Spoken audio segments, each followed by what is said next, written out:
नमस्कार, मी मानसी सावंत. हॅलो सह्याद्रीमध्ये तुम्हा सगळ्यांचं मनपूर्वक स्वागत. प्रेक्षक हो, आपल्या आजूबाजूला असलेली प्रत्येक जीवसृष्टी ही निसर्गाच्या साखळीचा एक महत्त्वाचा भाग असते आणि साप हा त्याचाच एक भाग असतो. तर सापांविषयी आपण ऐकलं तर आपल्या मनात सर्वप्रथम भावना निर्माण होते, ती म्हणजे भीतीची. सापाबद्दलचा गैरसमज, अनेकदा त्यांच्याकडे केवळ धोक्याच्या नजरेने पाहण्याची समाजाची अजूनही मानसिकता आहे. मात्र हीच भीती दूर करून त्यांच्या अस्तित्वाकडे संवेदनशीलतेने पाहण्याची गरज आज अधिक जाणवते. अशावेळी सर्पांविषयी योग्य माहिती, त्यांचं रक्षण करणं आणि माणूस व निसर्ग यांच्यातील हे नातं अधिक समजूतदारपणे जपणं ही काळाची गरज झालेली आहे. प्रेक्षक हो, नागपंचमीच्या तुम्हा सर्वांना मनपूर्वक शुभेच्छा. आणि याच नागपंचमीच्या निमित्ताने सर्पांविषयींची श्रद्धा, त्यांच्या अस्तित्वामागचं निसर्गाशी असलेलं नातं आणि त्यांच्या संरक्षणासाठी सुरू असलेल्या कार्याचा वेध आपण आजच्या कार्यक्रमात आजच्या विषयांमध्ये घेणार आहोत. तर आजच्या हॅलो सह्याद्रीचा विषय आहे सर्परक्षण, जीवनदानाची चळवळ. सर्परक्षण म्हणजे केवळ सापांना संकटातून बाहेर काढण्याची प्रक्रिया नव्हे, तर प्रत्येक जीवाला जगण्याचा हक्क आहे या विचारातून उभं राहणारं एक संवेदनशील कार्य आहे. सापांविषयीचं शास्त्रीय ज्ञान, त्यांचं सुरक्षित पुनर्वसन, सर्पदंशाबाबतची योग्य माहिती आणि समाजात निर्माण होणारी जागरूकता या सगळ्या गोष्टी या कार्याशी जोडलेल्या आहेत. सर्परक्षण ही केवळ वन्यजीवांची काळजी न राहता माणूस आणि निसर्ग यांच्यात अधिक समजूतदारपणा यांचं नातं निर्माण करणारी एक चळवळच म्हणायला हवी. आज आपल्यासोबत अशाच दोन व्यक्तिमत्वांसोबत आपण संवाद साधणार आहोत, ज्यांनी सर्पविषयीची भीती आणि गैरसमज दूर करण्याबाबत प्रत्यक्ष कृतीतून असंख्य जीवांना जीवनदान देण्याचं कार्य केलेलं आहे. तर नमस्कार. नमस्कार. आपल्यासोबत आहेत वनिता बोराडे मॅम, तसेच भास्करजी. वनिता मॅम या सोयरे वंचरे फाउंडेशनच्या अध्यक्षा, सर्पतज्ञ आणि सर्परक्षक म्हणून गेली अनेक वर्ष सर्प बचाव, सर्प संवर्धन आणि जनजागृतीचं कार्य करत आहेत. सर्परक्षणाच्या क्षेत्रातील त्यांच्या उल्लेखनीय योगदानाची दखल घेत त्यांना राष्ट्रपतींच्या हस्ते नारी शक्ती पुरस्काराने सन्मानित देखील करण्यात आलेला आहे. त्यांच्यासोबत आहेत डी भास्कर, अर्थात सर्पतज्ञ, सर्पमित्र, व्याख्याते, कीर्तनकार आणि गीतकार. सर्पाविषयीची शास्त्रीय माहिती आणि जनजागृतीचा संदेश व्याख्यान, कीर्तन आणि गीतांच्या माध्यमातून समाजापर्यंत पोहोचवण्याचं महत्त्वपूर्ण काम ते करत आहेत. सर्प संवर्धनाच्या या कार्यात पती पत्नी म्हणून एकत्रितपणे योगदान देणाऱ्या या दोन्ही मान्यवरांचा अनुभव, या क्षेत्रातील वाटचाल आणि या कार्यामागची प्रेरणा आपण आज जाणून घेणार आहोत. नमस्कार ताई. तुम्हा दोघांचंही मनपूर्वक स्वागत. तुम्हाला इतके काही पुरस्कार मिळालेले आहेत आणि पुन्हा एकदा अभिनंदन तुमचं नारी शक्ती पुरस्कारासाठी. धन्यवाद ताई. आणि नागपंचमीच्या खूप खूप शुभेच्छा. तुम्हाला सुद्धा आणि सर्व प्रेक्षकांना सुद्धा नागपंचमीच्या खूप खूप शुभेच्छा. तर आम्हाला हेच जाणून घ्यायला आवडेल की या कार्याची नेमकी सुरुवात कशी झाली. कारण साप म्हटलं तर प्रत्येकाच्या मनात भीती निर्माण होते, कोणी तिथे वळायलाही जात नाही, की बघायलाही जाण्याची हिंमत बऱ्याच जणांची नसते. तर तुम्ही या वाटचालीची कशी सुरुवात केली? मी अगदी लहान होते, म्हणजे एक 10 वर्षाचे, तेव्हा ही या कार्याची सुरुवात झाली. म्हणजे तेव्हा पहिला साप जेव्हा मी पकडला तेव्हा मनात खूप भीती होती. माझे जे बालमित्र होते, आदिवासी, बंजारा, गौड या समाजाचे, माझे वडील शेतकरी असल्यामुळे त्यांचे आई वडील जे आहेत हे शेतामध्ये काम करायला यायचे. आणि सुट्टीच्या दिवशी, शाळेला जेव्हा सुट्टी राहायची त्या दिवशी मी पण शेतात जायचे.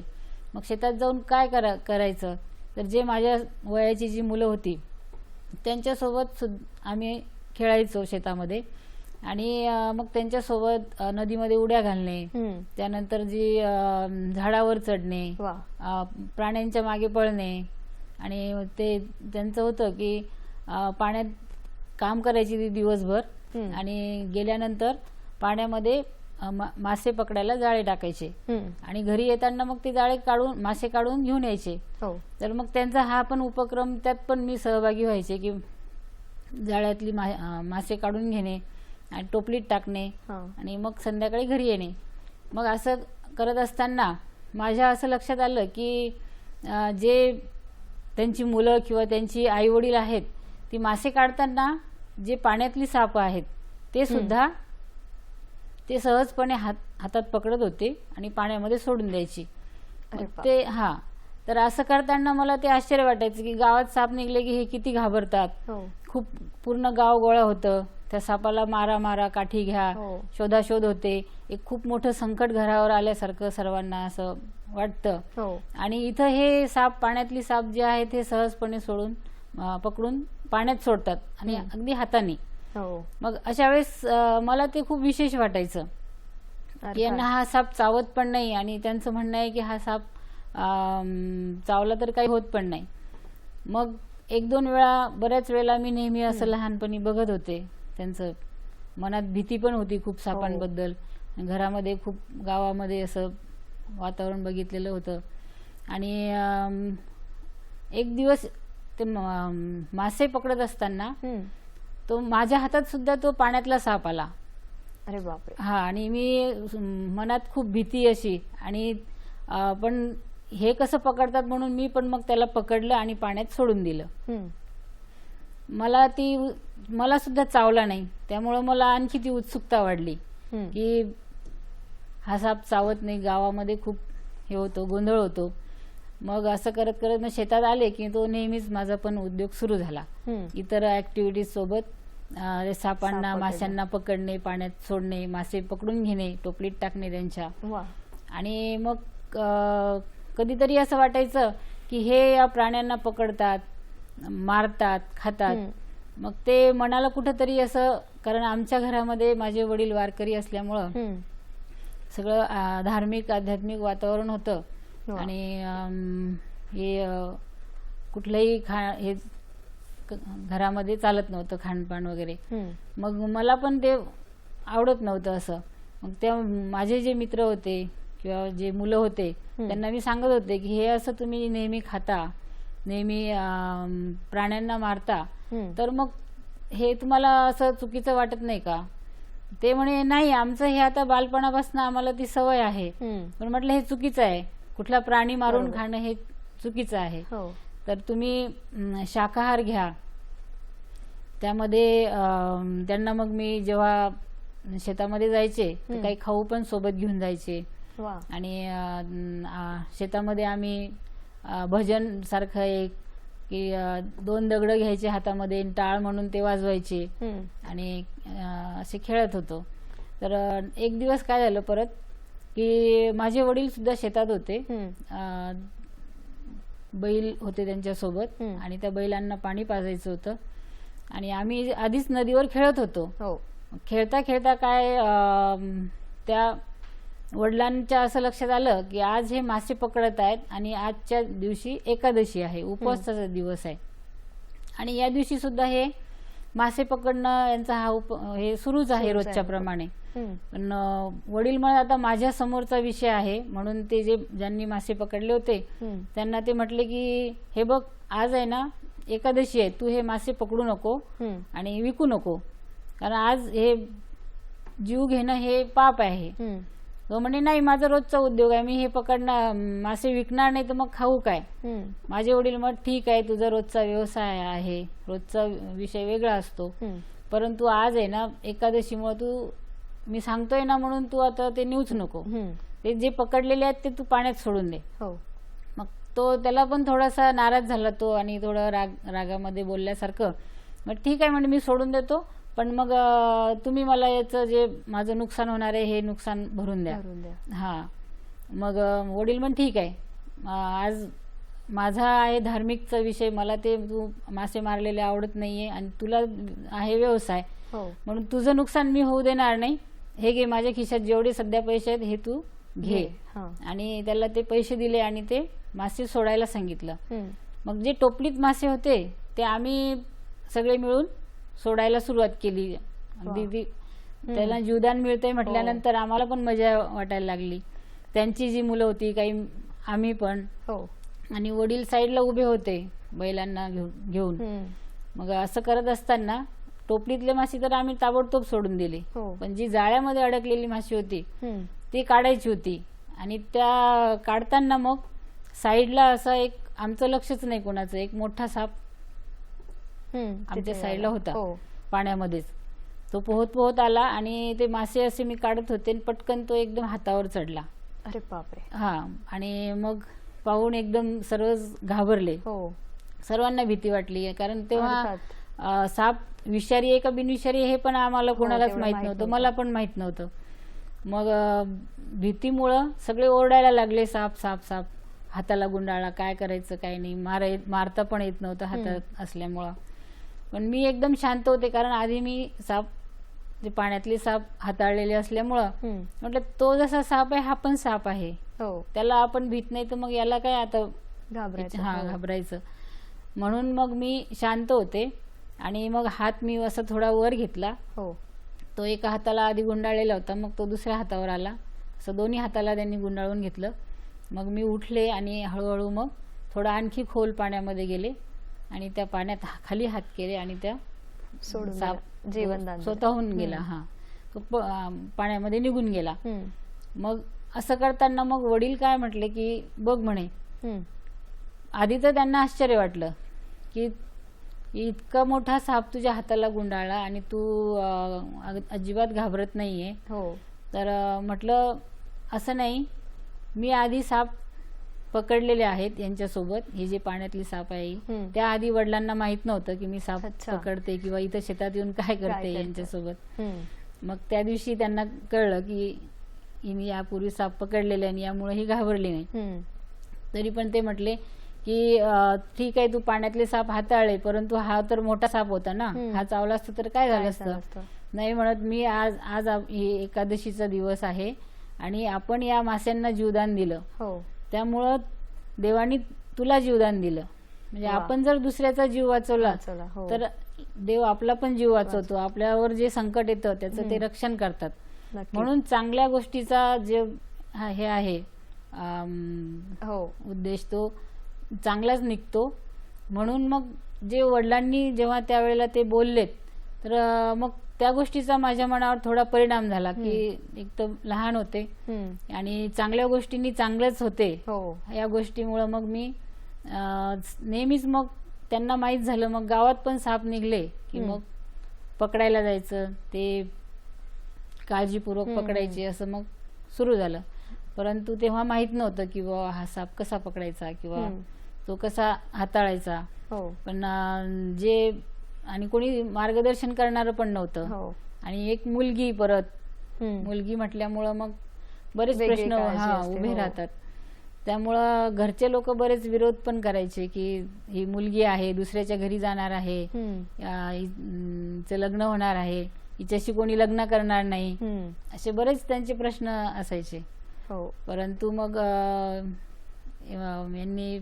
यांच्याशी जेव्हा लग्न जुळलं तेव्हा त्यांनाही माहित नव्हतं की मी साप पकडते म्हणून. अरे बापरे. हा, त्यांनी सुद्धा जेव्हा समजलं, हो. आमच्या गावात जेव्हा साप निघाला हो, आणि लोक मारायला लाठी काठी घेऊन जात होते, तर त्यांना म्हटलं थांबा, मी बघते कुठला साप आहे, हो, काय आहे, कसं ते आहे. तुम्ही आणि हे कोणते साप पकडले होते जे तुम्ही हे आता- हा. घोणस साप आहेत. अच्छा, यांच्याबद्दल दोन सांगाल जुळे का होते. थोडं? हा जो आहे हा 4 विषारी सापांमधला एक घोर विषारी साप आहे. घोणस. घोणस, इंग्लिशमध्ये याला रसल वायपर म्हणतात. ती 2 साप होती, जे मिलन काळामधले ते 2 नर साप आहेत, ते पकडले होते. एक शाळा होती बाजूलाच, त्या शाळेमध्ये ते निघाले होते. बापरे. आणि खूप दगड होते तिथं आजूबाजूला, हा, त्याच्यामधून आपण ते पकडले वा. होते. तेव्हा आणि किती भीतीदायक दिसतंय ते दृश्य पण बघायला. अगदी साप म्हटले की लहान असो की मोठी व्यक्ती असो, कोणीही असो, त्यांना खूप भीती असते भीती असते. मनामध्ये. हो, अगदी कारण आपण कुठं बघितलेलं नसतं, कुठं माहिती मिळत नाही. यामुळं मग काय होतं, साप म्हटलं की भीती. अगदी अगदी.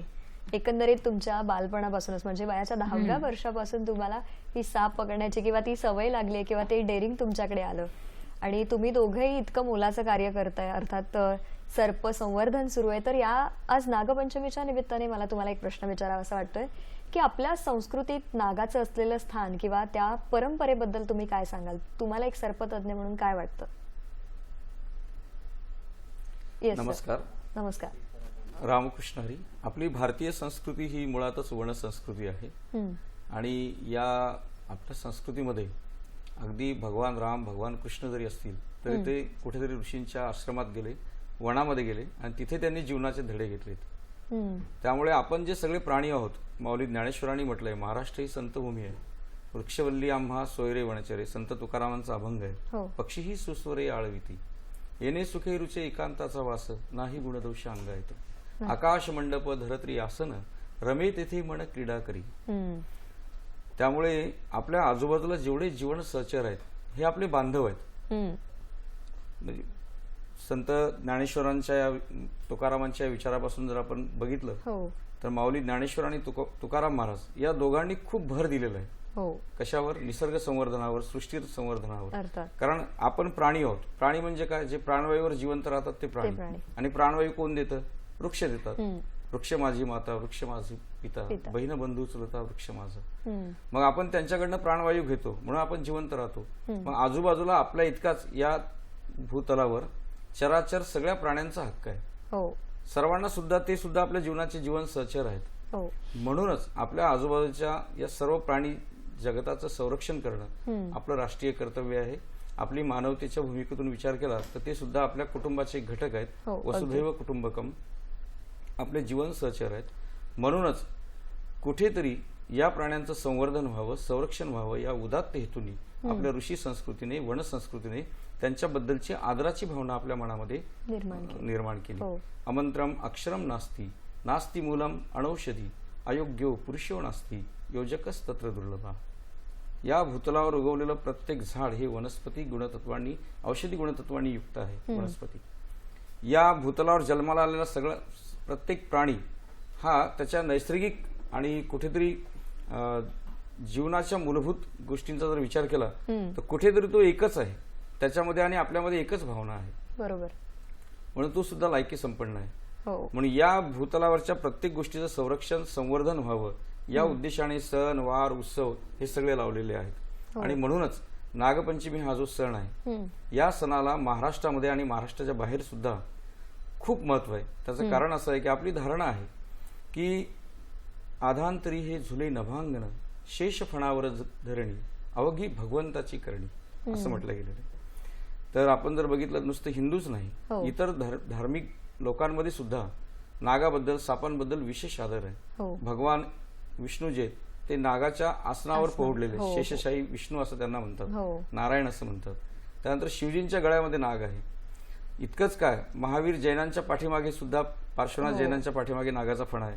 तथागत गौतम बुद्धांच्या सुद्धा बोधिवृक्षामागे, त्यांच्या मागे सुद्धा फणा आहे.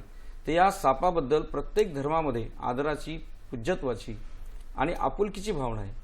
तो आपुलकीची भावना जोपासण्याचा दिवस म्हणजे नागपंचमी आहे. म्हणून आपण नागपंचमी साजरी करत असताना इतर वेळेला साप जर घरी निघला त्याला मारायचं, त्याचा पंचनामा करायचा आणि एक दिवस औपचारिक फक्त नागपंचमी करायची. आमचे परमपूज्य कर्मयोगी संत शुकदास महाराज म्हणतात की आपण दररोज नागांना वाचवावं आणि दररोज नागपंचमी साजरी करावी. वा, किती उत्तम विचार आहेत.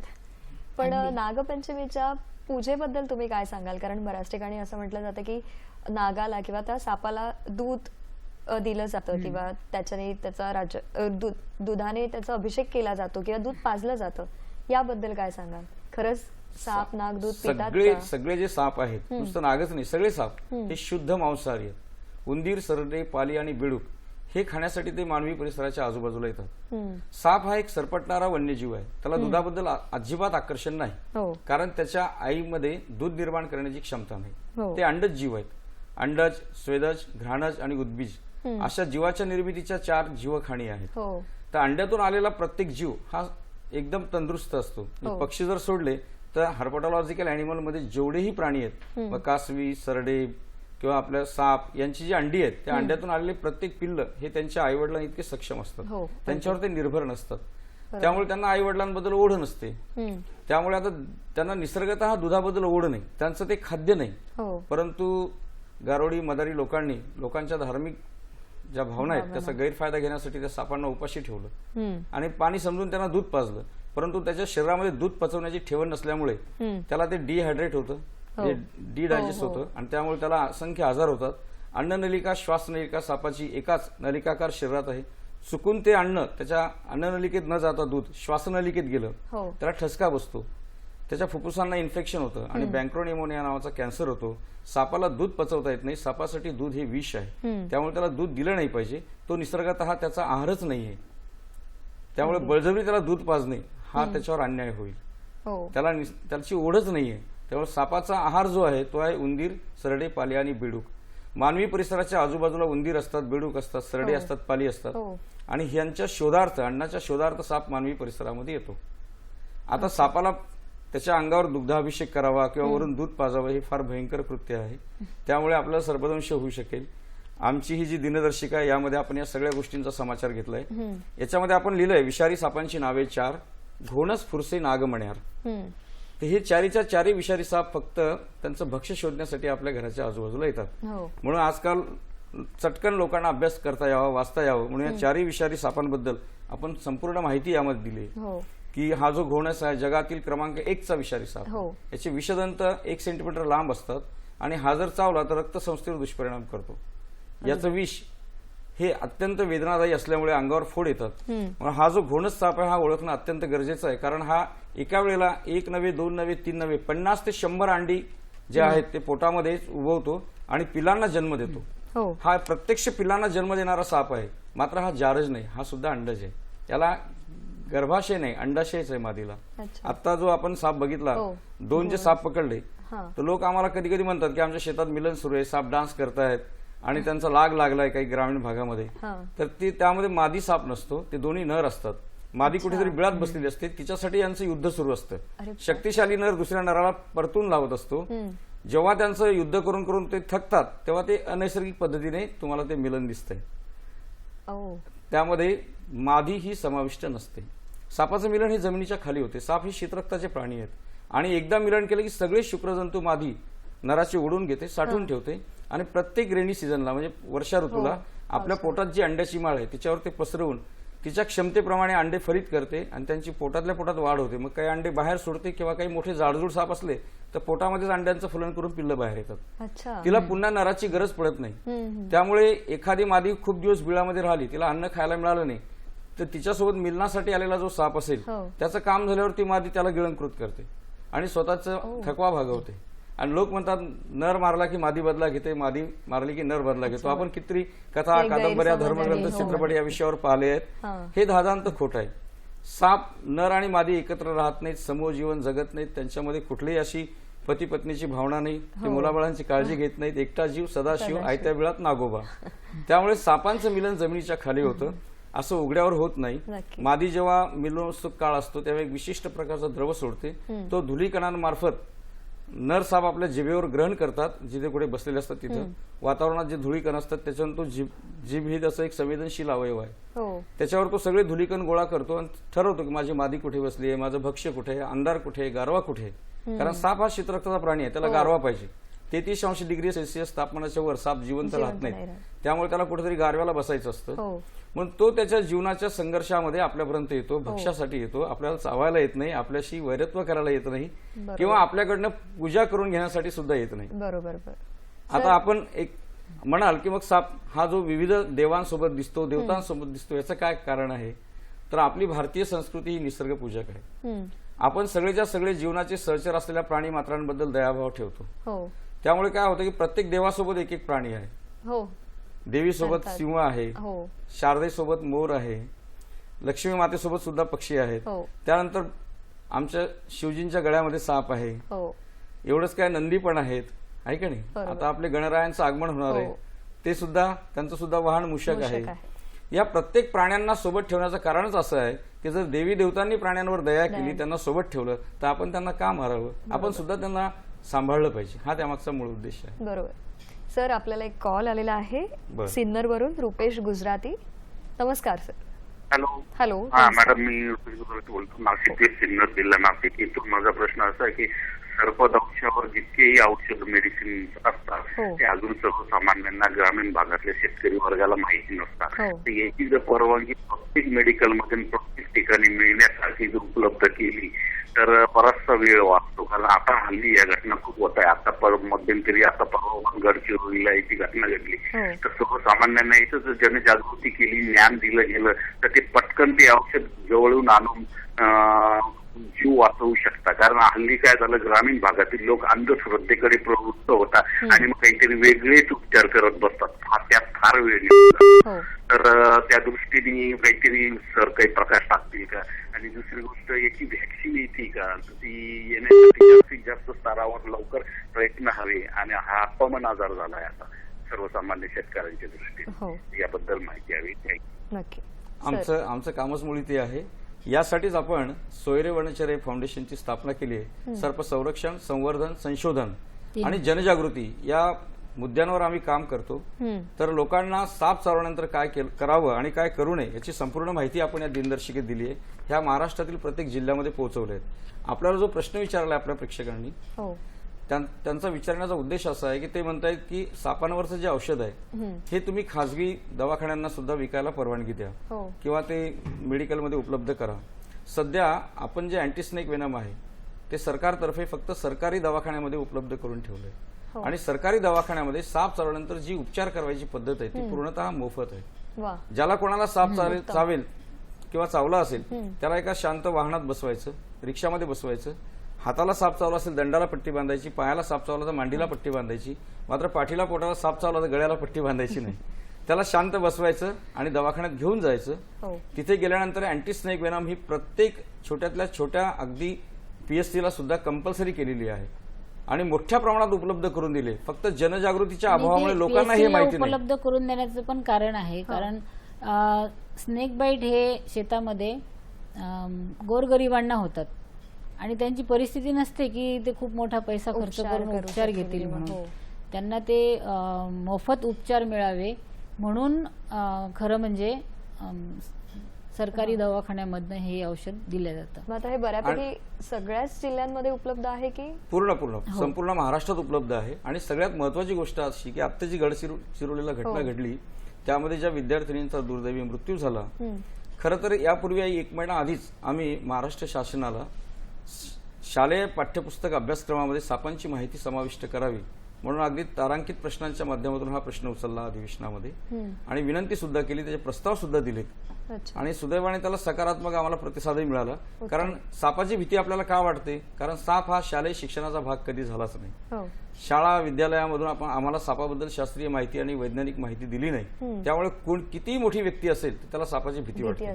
पण जेव्हा आपल्याला कळेल की विषारी साप कोणते, बिनविषारी कोणते, त्यापासून कसा आपण स्वतःचा बचाव करावा, चावला असता काय उपचार करावेत, ह्या सगळ्या अधिकृत गोष्टी माहित असेल गोंधळ टाळता येईल. आता साप चावला की कुठले डॉक्टर एक्सपर्ट आहे, कोणाकडे न्यावा हा गोंधळ, याला कुठे भरती करावा हा गोंधळ, या सगळ्या प्रश्नांची उत्तरं देण्यासाठी सध्या तरी आपल्याकडे सरकारी दवाखाना ग्रामीण भागातला हे एकमेव त्याचं साधन आहे, उपाययोजना आहे.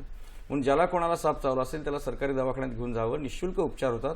कारण सर्पदंश उपचार पद्धती ही खूप गुंतागुंतीची आहे आणि ती महागडी आहे. आणि सरकारने ती निःशुल्क आपल्याला उपलब्ध करून दिली. फक्त जनजागृतीमुळे हा विषय मागे राहिलाय. तर आता आपण सर्प शिक्षण प्रशिक्षण कार्यशाळा राबवत आहोत. महाराष्ट्रभर सर्प जनजागृती यात्रा सुद्धा राबवत आहोत आणि या माध्यमातून आपण आता सगळीकडे हा विषय लोकाभिमुख केलाय. त्यासाठी आम्ही म्हण बनवले, विषारी सापांची नावे 4, घोणस, फुरसे, नाग, मन्यार. धामण साप बिनविषारी, उंदीर भुशींचा नाश करी. हा जो धामण साप आहे हा शेतकऱ्यांचा मित्र आहे. हा एका दिवसाला 1 उंदीर जरी आपण म्हटलं तरी 7 उंदीर समजूयात, पण इन ऍव्हरेज त्यांनी 4 उंदीर जरी खाल्ले तर महिन्याला 16 उंदीर तो भक्षण करतो. 16 गुणिले 12, उंदराची एक जोडी 888 पिलांना जन्माला घालते. त्यामुळे जर गुणाकार केला तर 1 लाख उंदरांच्या पैदासीवर या धामण सापामुळे नियंत्रण येतं. शिवाय हा साप महाराष्ट्रात अजगराच्या खालोखाल लांबी, रुंदी, वजन, जाडीला मोठा आहे. पोटाकडनं पिवळसर असतो, गालावर 4 उभ्या रेषा असतात, अंगावर गुणाकाराच्या फुले असतात, एकदम निरुपद्रवी, अजिबात न चावणारा, शेतकरी मित्र असणारा हा साप आहे. सरकारी अन्नधान्य जे असतं आपल्या गोडाऊनमध्ये साठवलेलं त्यातलं 26% अन्नधान्य निव्वळ उंदरांच्या उपद्रवामुळे नाश पावतं, ज्यावर आपल्या देशाच्या 20 कोटी लोकांचं दररोजचं जेवण अवलंबून आहे. त्यामुळे आपल्या अन्नधान्यांच्या नासाडीपासून आपला हा बचाव करतो. त्यानंतर हा साप चावला असता कुठलीही विषबाधा होत नाही, कुठलाही तुम्हाला दुष्परिणाम होत नाही आणि शक्यतोवर तो चावतच नाही. हा साप जमिनीवर राहतो, झाडावर राहतो, पाण्यामध्ये राहतो आणि फक्त उंदीर खातो. म्हणून याचं कॉमन नेम जे आहे ते रॅट स्नेक आहे. याचं कुळ आहे कोलुब्रिडी आणि याचं सायंटिफिक नेम आहे टायस म्युकोसस. या कुळातले सगळेच्या सगळे साप हे उंदीर भक्षण करणारे साप आहे आणि ते उंदीर जे आहेत ते निसर्गतः त्यावर नियंत्रण आणतात. म्हणजे एखादा उंदीर असेल त्याला मांजर केव्हा खाईल, जेव्हा तो उंदीर बिळातनं बाहेर येईल. पक्षी केव्हा टिपतील, उंदीर भक्षण करणारे घुबड असेल, घार ससाना असेल, बहिर्ससन असेल किंवा खाऊ शकतील जेव्हा तो बिळातनं बाहेर येईल. परंतु धामणीला नुसतं दिसायला पाहिजे की उंदराचं बिळ आहे, ती आतमध्ये जाते, असतील नसतील ते सगळे उंदीर खात्यान बाहेर येते.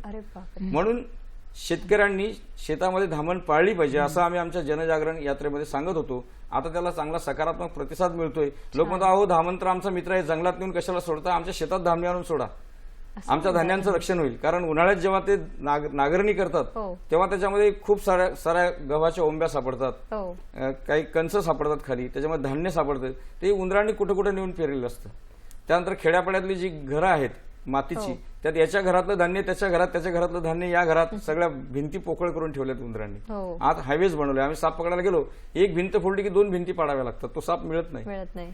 त्यामुळे काय होतं की उंदरांवर निसर्गतः नियंत्रण आणण्याची जी प्रक्रिया आहे, जो नैसर्गिक समतोल राखण्याची प्रक्रिया आहे, ती या धामण सापामुळे खूपच प्रभावीपणे आणि यशस्वीपणे पार पडते. म्हणून धामण साप बिनविषारी, उंदीर घुशींचा नाश करी. शेतकरी मित्र असलेला हा सुंदर साप आहे, आपण याच्याशी मैत्री केली पाहिजे. आणि महाराष्ट्रातल्या आबालवृद्धांच्या हाती तो सर्पमित्र वनिता बोराडे यांनी दिला आहे. सापाबद्दलची पूर्ण भीती लोकांची नाहीशी केली, म्हणून लोक आता धामण सापाला ओळखायला लागलीत, मारत सुद्धा नाहीत, पकडायला बोलवत सुद्धा नाहीत. म्हणजे आमच्या बुलढाणा जिल्ह्यापुरता जर विचार केला, विदर्भाचा विचार केला, तर विदर्भामध्ये सर्प बचाव मोहिमेत या धामणीला हमखास वरदान मिळालं हे अगदी खात्रीने सांगू शकतो. वा, उत्तम. आपल्या गप्पा सुरूच राहणार आहेत आणि प्रेक्षक तुम्हाला आणखीन माहिती मिळणार आहेत, पण तोपर्यंत कुठेही जाऊ नका, तोपर्यंत पाहत राहा दूरदर्शन सह्याद्री. धन्यवाद.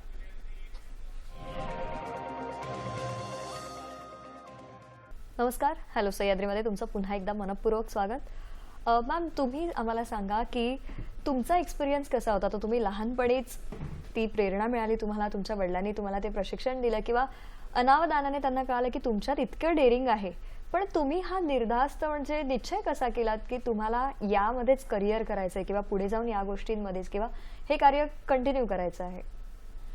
खरं म्हणजे तेव्हा एवढे लहान होते मी की कुठला निर्णय शक्य नव्हता. परंतु गावामध्ये मी पाहत होते की लोक सापांना खूप मारतात आणि साप चावल्यानंतर गैरसमजामुळे लोक खूप मरतात. त्यामुळं मला वाटायचं की आपण याच्यावर काहीतरी केलं पाहिजे. आता हिंमत तर आली आहे, साप तर आपण पकडतो, परंतु याच्यामध्ये काहीतरी आपण अभ्यास पण केला पाहिजे. कारण साप चावल्यानंतर लोकांचे खूप इतके गैरसमज आहेत की मंदिरामध्ये जाणे, जादू टोना, मंत्र तंत्र याच्यावर विश्वास ठेवणे, आणि त्यामुळं खूप लोक सर्पदंशाने मरायची. यामुळं मग काय होत होतं की जेव्हा अशी काही घटना घडली की खूप मनाला ते विषय लागायचा. मग तेव्हा कुठं वैज्ञानिक दृष्टिकोनातून कुठं माहिती पण मिळत नव्हती, कुठं पुस्तकं पण नव्हते, आणि अभ्यासक्रमात तर बिलकुल साप हा विषय नाही. त्यामुळं खूप मोठा प्रश्न होता की नेमकं करायचं काय. परंतु बस गावात साप निघला की पकडायचा आणि जंगलात सोडायचा, इथपर्यंत माझं सुरू होतं काम. आणि मुलगी असल्यामुळं पुढं लग्नाचा पण प्रश्न होता, त्यामुळं मग हा पुढं विषय जाईल की नाही हा पण एक खूप मोठा प्रश्न होता. मग यांच्याशी जेव्हा लग्न झालं, माझंच भाग्य म्हणावं लागेल की त्यांना कीर्तन, भजन, पूजन आणि आध्यात्मिक याची आवड असल्यामुळं आणि समाजसेवेची आवड असल्यामुळं त्यांना जेव्हा समजलं की मी साप पकडते तेव्हा त्यांना खूप भीती वाटली सुरुवातला की नेमकं कोणत्या पद्धतीने ही साप पकडते. कारण तेव्हा अंधश्रद्धा खूप असल्यामुळं जादू टोना हा विषय गैरसमज हे असल्याने ते मला विचारत होते की तू साप पकडते म्हणजे नेमकं काय करते, तुला याच्यामध्ये काही कोणी शिकवलेलं आहे का, तुला काही मंत्र वगैरे येतात का, हा प्रश्न प्रत्येकाचा असायचा. अजूनही खूप लोक असं म्हणतात, खूप लोकांना असा गैरसमज असतो. पण मी त्यांना म्हटलं की मला कुठला मंत्र येत नाही किंवा मला कोणी शिकवलेलं नाहीये. मी माझी जी होती ती स्टोरी त्यांना सांगितली, ती माहिती सांगितली. मग ते म्हटले हा विषय खूप चांगला आहे, खूप जीवनदान देणारा विषय आहे, परंतु तुला जर साप चावला तर मग आपण काय करायचं. मग यानंतर आम्ही दोघांनी निर्णय घेतला की आपण फक्त साप पकडायचे नाहीये, तर आपण त्याच्यावर लोकांना पण माहिती देता आली पाहिजे आपल्याला, आणि आपला स्वतःचा पण जीव वाचेल म्हणून आपल्याला वैज्ञानिक दृष्टिकोनातून माहिती घेणं खूप गरजेचं असल्यामुळं अगदी बरोबर आपण ही कुठून तरी माहिती मिळवू, कोणाला तरी विचारू. मग तेव्हा आम्ही एक ग्रामीण भागात खेड्यामध्ये राहत होतो. तर यांच्या नोकरीच्या निमित्ताने आम्ही नाशिकमध्ये गेलो होतो काही वर्ष. तिथं आमचे सिनियर सर्पमित्र होते प्रदीप नवले म्हणून. त्यांनी आम्हाला खूप मोठं सहकार्य केलं. सापांची पुस्तकं मिळवून दिली. त्यांना पण जो अभ्यास होता तो अभ्यास त्यांनी आम्हाला सांगितला. साप कसे ओळखायचे हे सांगितले. ते त्यानंतर मग विषारी आणि बिनविषारी हे साप ओळखायला मी शिकले. आणि मग आम्ही चांगल्या प्रकारे अभ्यास करून साप पकडण्यासोबतच लोकांमध्ये आम्ही जनजागृती सुद्धा सुरू केली. लोकांना जिथं आम्ही साप पकडतो तिथं विषारी साप कुठला, तो ओळखायचा कसा, किंवा घरात साप निघाला तर काय करायचं, साप चावला तर काय करायचं, अशी जी महत्वाची जी माहिती आहे ही आम्ही लोकांना देत गेलो. तुमचा पहिला अनुभव कसा होता? आता सापाची भीती सगळ्यांनाच असते, परंतु पहिल्यांदा जेव्हा तुम्ही समाजात लोकांना याबद्दलची समाज जागृती करत होतात, तो अनुभव तुमचा कसा होता आणि पहिल्यांदा ते कुठे झालं? खरं म्हणजे माझा आणि सापांचा संबंध हा लग्नानंतर आला. याआधी मला साप हा विषय काहीच माहिती नव्हता आणि मला हे माहिती सुद्धा नव्हतं की ह्या साप पकडतायत म्हणून. अच्छा. मी नाशिकामध्ये कंपनीत काम करत होतो. आमच्या बाजूला एक महिलांचा स्विमिंग टँक होता आणि आम्ही जो रूम भाड्याने घेतला होता त्याकडची सगळी दारं खिडक्या बंद होत्या, त्या उघडायला परवानगी नव्हती. आणि खाली महिलांचा स्विमिंग टँक होता. त्यामध्ये एक दिवस खूप मोठा नाग घुसला आणि त्या महिला सगळ्या आरडाओरड करत होत्या. मग त्यांनी अग्निशामक दलाला, पोलिसाला बोलवलं, परंतु आज जायची त्यांना परवानगी नव्हती महिला असल्यामुळे. आणि लेडी पोलीस ज्या होत्या त्या काही त्या नागाला पकडू शकत नव्हत्या. मॅडम, नवीनच होतो आम्ही तिथे, ह्या अगदी साडी नेसलेल्या होत्या, गुलाबी साडी छान. पळत आल्या तिथे. त्या गार्डला विचारलं काय, म्हणे आतमध्ये खूप मोठा नाग आहे, तो पोहतोय स्विमिंग टँक मध्ये. महिला घाबरल्यात, आरडाओरडा सुरू आहे. ही म्हणे मला असं वाटलं आज काय मारामारी सुरू आहे काय, एवढा गोंधळ, मी पण जाऊन पाहते म्हणे. म्हणून ह्या पटकन आत घुसल्या, आत आल्या आणि धटाम पाण्यात उडी घातली. कारण यांना पोहायला येतं. आदिवासी मुलांसोबत राहून झाडावर चढणे, पक्ष्यांच्या मागे धावणे, मासे पकडणे, खेकडे पकडणे, त्यांचा लहानपणचा सगळा सराव होता.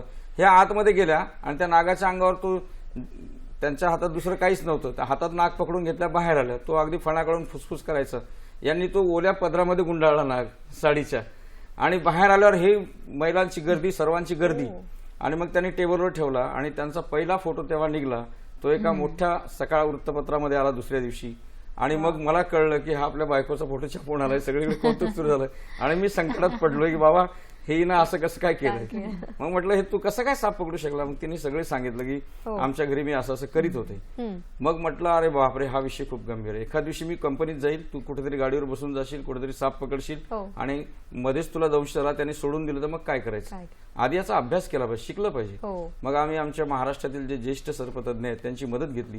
प्रदीप मौले, नीलम कुमार खैरे, त्यानंतर कैलाश दारोळे, राजेश ठोंबरे, या सगळ्या लोकांनी चांगली मदत केली. आमचे श्याम जोशी यवतमाळचे, बाळ काळणे अकोला, या सर्व लोकांकडनं भेटी दिल्या या सर्वांना. त्यांच्याकडनं माहिती गोळा केली, काही आम्ही सुद्धा माहिती मिळवली आणि अधिकृतपणे यात खूप मोठं काम केलं पाहिजे. लोकांचा आणि सापांचा प्राण वाचवण्याची ही जीवनरक्षणाची जीवनदायी चळवळ पुढे गेली पाहिजे असं आम्हाला वाटलं. म्हणून शहरी जीवनापेक्षा याची ग्रामीण भागात गरज आहे. जेव्हा आम्ही गावी आलो, आमच्या समोर एकाचा तडकाफडकी असाच सर्पदंशाने मृत्यू झाला. गावावर शोककळा पसरली. आपल्याकडे एवढं कौशल्य असूनही आपण काहीच करू शकलो नाही अशी खंत मनात आली आणि ठरवलं की आता इथून पुढे आपली उपस्थिती असताना एकही सापही मेला नाही पाहिजे, माणूसही गेला नाही पाहिजे. मग सापांना आणि लोकांना जीवदान देण्यासाठी सोयरे वनश्री फाउंडेशनची स्थापना केली आणि मागील 35 वर्षापासून आता मॅडम कार्यरत आहे. छान, उत्तम. सर, आपल्याला एक कॉल येतो आहे, बघूयात त्यांचं काय म्हणणं आहे. धन्यवाद. शिवानंद निपारे. हा नमस्कार मॅडम. नमस्कार साहेब. माझा प्रश्न असा आहे, एखादा शेतकरी किंवा एखादा व्यक्ती इकडे तिकडे कामकाज करताना सापाला दुप्पात झाला असेल तर साप त्याला धरू शकतो काय, म्हणजे त्याने आणि पाठ लागून चावायला येतोय, अशी म्हणजे काही काल्पनिक वगैरे गैरसमज होत आहे. तसेच काही लोक चित्रपट वगैरे दाखवतात की डायमंड असते त्यांच्याकडे, हिरा असतात, त्याच्यामध्ये सापाला मारले की असं मिळतो, किंवा नाग नागिनी वगैरे दोन्ही जोडी वगैरे दिसले की आपल्याला काहीतरी इजा होऊ शकतो, त्रास होऊ शकतो, असे चुकीचं समजून झालेलं आहे. मग तशा व्यक्तीला आम्हाला तुम्ही काय मार्गदर्शन कराल आणि आम्हाला म्हणजे अगदी टेन्शन फ्री राहावं असं तुम्ही काय सांगाल, असं माझा प्रश्न बघा मॅडम. हो, मॅडमला विचारलंय. खरं तर मॅडमने बोलायला पाहिजे. मॅडम सांगा काय आवाज नाही आला आवाज क्लिअर नाही, मी सांगतो. त्यांचा असा प्रश्न आहे की नाग नागिनीचा जोडा दुखापत झाली असता तो बदला घेतोय का? कथा, कादंबऱ्या, धर्मग्रंथ, चित्रपट यातून सांगितलेलं आहे. पण असं काही नसतं. आताच सांगितलं की साप समूह जीवन जगत नाहीत, साप एकटा जीव सदाशिव असतो. त्यामुळे एका सापाला मारायला दुसरा बदला घेत नाही. एक पहिली गोष्ट. शेतामध्ये काम करताना बऱ्याचदा साप जखमी होतात, त्यांना इजा होते. दुखवलेला साप पुन्हा परत येतो का, तो आपल्याला लक्षात ठेवतो का, किंवा आपल्याला कधीतरी चावून बदला घेईल का, अशी जी भावना ही चुकीची आहे. कोणत्याही सापाला अन्न शोध घेणे, स्वसंरक्षण करणे आणि भीती वाटली असता पळून जाणे, आणि जेव्हा पळणं अशक्य असेल तेव्हा मात्र सुटका करून घेण्यासाठी तो त्याचं शस्त्र वापरतो चावण्याचं. त्याला हात नाही, पाय नाही. त्यामुळे स्वतःहून कुठलाही साप चावतच नाही. जेव्हा आपण त्याला इजा करतो, त्रास देतो, तेव्हा तो चावतो. त्यानंतर दुसरा प्रश्न मानसीताई त्यांनी असा विचारलाय की नागमणी वगैरे हे जे चित्रपटामध्ये दाखवतात ते कसं आहे. तर खरं तर आपला सपना मनी मनी, सापाच्या हे ध्यानीमणी नसतं.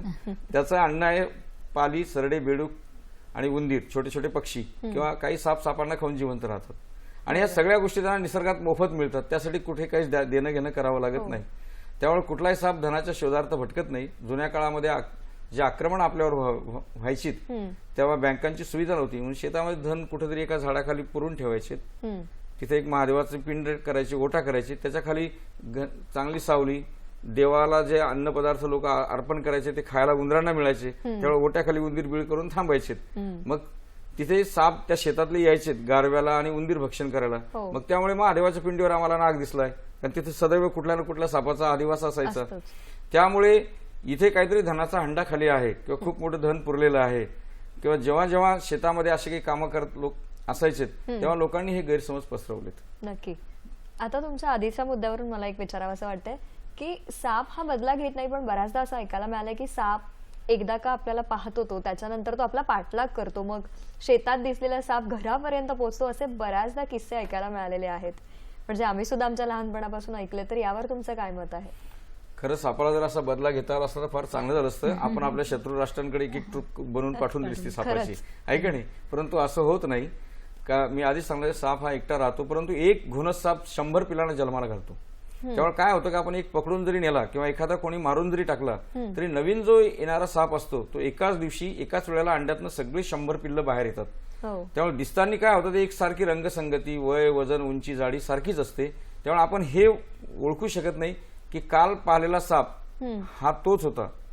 प्रत्येक वेळेस दिसणारा साप हा नवीन असतो, पण आम्हाला वाटतं आम्ही जो एक साप पाहतो शेतात तोच वारंवार दिसतोय, तो वारंवार दिसत नसतो. किंवा काल आम्ही याला दुखवलं म्हणून हा बदला घ्यायला आला, तसं काय नसतं. ज्या भागामध्ये आम्ही एक साप पाहतो तिथे त्या सापाची प्रजाती जर बहुसंख्य असेल, घोणस, नाग, फुरसे, मण्यार हे जे 4 विषारी साप आहेत, यापैकी कुठलाही साप किंवा धामण, तर त्याची पिल्लं मोठ्या प्रमाणात असतात, मोठ्या प्रमाणात वाढ होते. त्यामुळे एक साप जिथे दृष्टोत्पत्तीस येतो तिथे आजूबाजूला किमान 100, 10, 20, 25, 50 अशी साप असतात. अरे बापरे. त्यामुळे लोकांच्या मनात दहशत निर्माण होऊ नये काय व्हायचं म्हणून आम्ही सांगतो की साप पकडून नेला आता घाबरू नका. पूर्वी म्हणजे जुनी घरं जे होते मातीची घरं असल्यामुळं काय घरामध्ये खूप मोठी बिळं असायची, उंदीर असायचे आणि त्याच्या मागे मग ते उंदीर खायला साप यायचे. म्हणून त्यामुळे त्यांचा वास्तव्य असायचं. आणि सापांचं जे मुख्य वास्तव्य आहे हे अडचण, अंधार हे असल्यामुळं जिथं अडचण आहे तिथं साप येतो. नक्की. त्याचं जिथं भक्ष्य आहे तिथं साप येतो. बरोबर. आता मला तुम्हाला विचारावं असं वाटतं की साप घरात किंवा शेतात आढळला तर सर्वप्रथम नागरिकांची जबाबदारी काय आहे, त्यांनी काय करायला हवं? खरं म्हणजे आपल्या घरात जर साप आला तर तो आपल्याला चावायसाठी आलेला नसतो. हे सर्वात आधी जो मनात गैरसमज आहे तो काढणं गरजेचं आहे, दूर करणं गरजेचं आहे. आणि जे आपल्या घराच्या आजूबाजूला किंवा शेतामध्ये साप राहतात हे त्यांचं भक्ष्य साठी ते राहतात.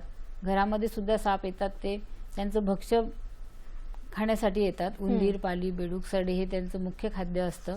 बरोबर. आणि जर आपल्याला वाटत असेल की आपल्या घरात साप येऊच नाही तर आपला जो परिसर आहे, घराचा परिसर आहे हा एकदम स्वच्छ आणि घरामध्ये प्रकाश येईल, पूर्ण प्रकाश येईल घरामध्ये, अंगणामध्ये असा आपला परिसर असणं गरजेचं आहे की ज्यामध्ये उंदीर येणार नाहीत, सरडे येणार नाहीत. जर साप आलाच तर तो जर मोकळ्यामध्ये असेल तर त्याच्या अंगावर पोतं, चादर, गोणपाट, गोणी जे घरामध्ये आपल्या जवळ असेल ते त्याच्या अंगावर जर आपण टाकलं तर तो तिथं थांबून राहील आणि जे तुमचे जवळचे सर्पमित्र आहेत त्यांना बोलून तुम्ही त्याला पकडून देऊ शकतात. नक्की. आणि सर्पदंश झाल्यानंतर तुम्हाला आतापर्यंत असं कोणतं वॅक्सिन किंवा काही याचा शोध तुम्ही लावलेला आहात का?